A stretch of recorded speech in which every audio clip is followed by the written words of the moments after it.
ایران کے بادشاہ نے اپنے بیٹے کو پڑھانے کے لیے ایک استاد صاحب کا بندوبست کیا. استاد صاحب کو کہا کہ میرے بچے کو دین پڑھائیے، میں چاہتا ہوں کل اس نے عنان حکومت کو سنبھالنا ہے تو یہ دین سے آگاہ ہو جائے، اس کو کچھ سکھائیے، پڑھائیے. بہت نیک بزرگ بڑے درویش عالم پڑھانے لگے، اسباق مکمل ہو گئے، دین کے اسباق قرآن مجید پڑھایا، احادیث طیبہ کا درس دیا، اصول فقہ سے روشناس کرایا. جب بچے نے مکمل تعلیم حاصل کر لی اور آمین ہو گئی، دستار ہو گئی، فارغ ہو گئے، تو پھر ایک دن استاد صاحب نے کہا بیٹے کل تم نے ضرور آنا ہے، کچھ بات کرنی ہے. شہزادہ گیا ملنے استاد صاحب سے. استاد صاحب نے کنڈی لگا لی، ہاتھ میں درہ پکڑ لیا، مار مار کے پورے وجود کو زخمی کر دیا. کوئی غلطی نہیں، کوئی بات نہیں، مارا. اب بچہ آیا آ کے بادشاہ سلامت سے کہا کہ ابا جی سمجھ نہیں آئی، بڑا مارا ہے استاد. تو سیانے تھے نا بادشاہ، یہاں تو قاری صاحب روز کٹہرے میں کھڑے ہوتے ہیں، مولوی صاحب آپ نے میرے بچے کو کیوں مارا ہے؟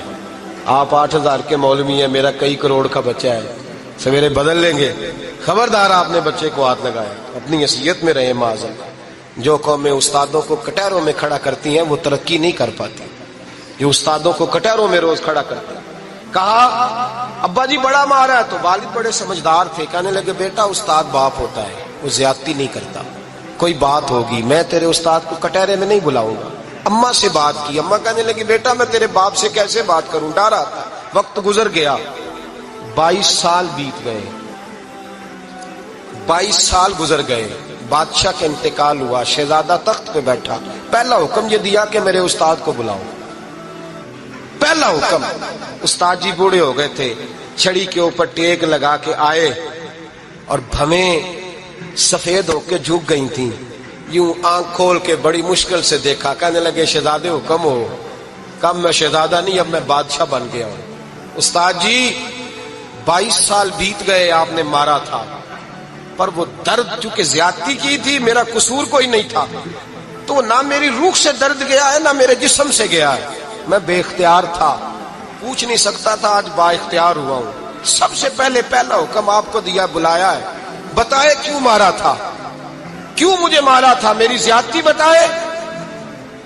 تو استاد بوڑھے استاد کی آنکھیں آنسوؤں سے بھر گئیں. کہنے لگے بیٹے بس آج کے دن کے لیے مارا تھا، یہ جو دن آ گیا نا میری زندگی میں اس لیے مارا تھا، یہ میں چاہتا تھا میری زندگی میں وقت ہے، آج کے بس میری مراد پوری ہو گئی. کہ صاحب کس لیے، مجھے بھی سمجھائے.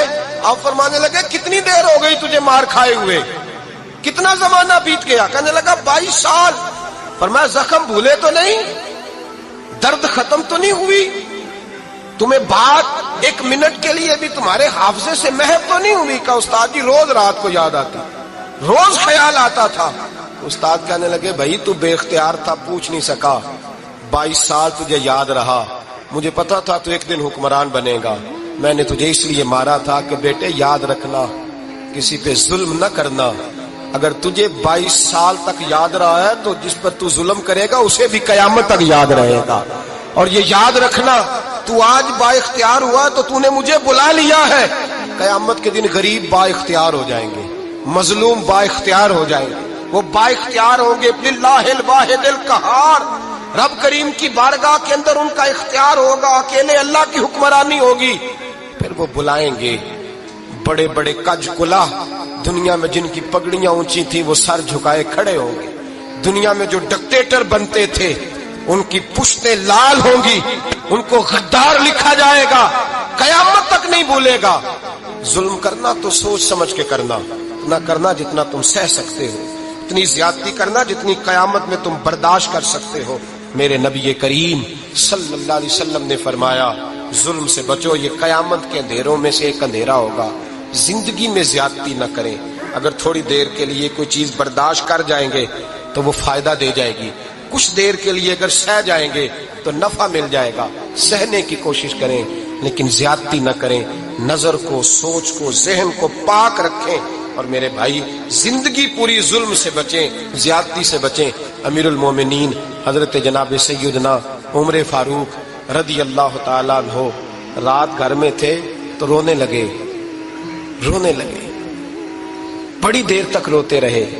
والدہ اٹھی تو صاحبزادے سے کہنے لگی پتہ کرو تمہارے باپ کو کیا مسئلہ ہے. شہزادے آئے, کہنے لگے امیر المومنین والد گرامی کیا ہوا؟ تو حضرت عمر فاروق کہنے لگے بیٹا اپنی اماں کو بلاؤ. والدہ آ گئی, کیا بات ہے, کچھ طبیعت خراب ہے تو حکیم کا بندوبست کیا جائے. تو حضرت عمر کہنے لگے کچھ بھی نہیں, آج مسجد سے نکلا ہوں تو نبی پاک کے صحابہ میری تعریفیں کر رہے تھے.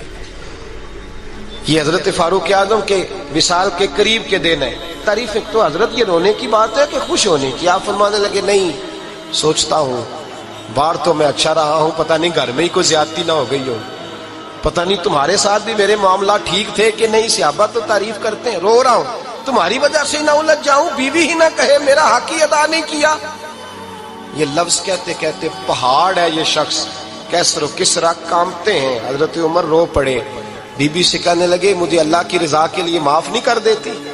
میرے اوپر بوجھ تھا امت کا, میں ساری رات مدینے کی گلیوں میں پھرتا تھا, دن سارا مسجد میں گزرتا تھا, میں تجھے وقت نہیں دے پایا, معاف نہیں کر دیتی؟